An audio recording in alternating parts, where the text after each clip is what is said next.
আরবি 12টি মাস, সবচেয়ে দামি মাস, সবচেয়ে শ্রেষ্ঠ মাস রমজান মাস। যেরকম সুবহানাল্লাহ। সবচেয়ে দামি মাসে আল্লাহ রাব্বুল আলামিন কোরআন নাজিল করলেন।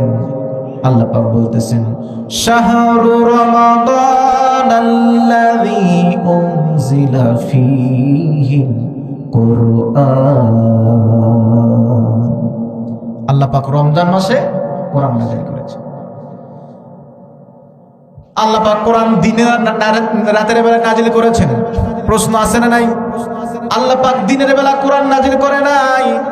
দিনের এই যে ব্যস্তময় একটি সময় আল্লাহ পাক কোরআনকে, দামি কিতাবকে শান্ত শিষ্ট একটি পরিবেশে, নিরিবিলি একটি পরিবেশে আল্লাহ রাব্বুল আলামিন রাতের বেলায় কোরআন নাজিল করেছে। ইন্না আনজালনাহু ফি লাইলাতিল কদর। রাতের বেলা আল্লাহ পাক কোরআন নাজিল করেছে।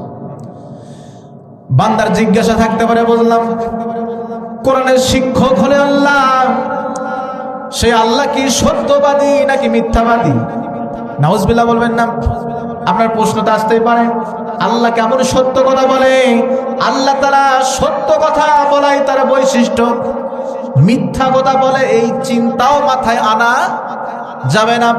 আল্লাহ পাক নিজেই বলতেছেন, ওয়ামান আসদাকু মিনাল্লাহি কিলা। আল্লাহ তাআলার চেয়ে সত্যবাদী আর কি আছে?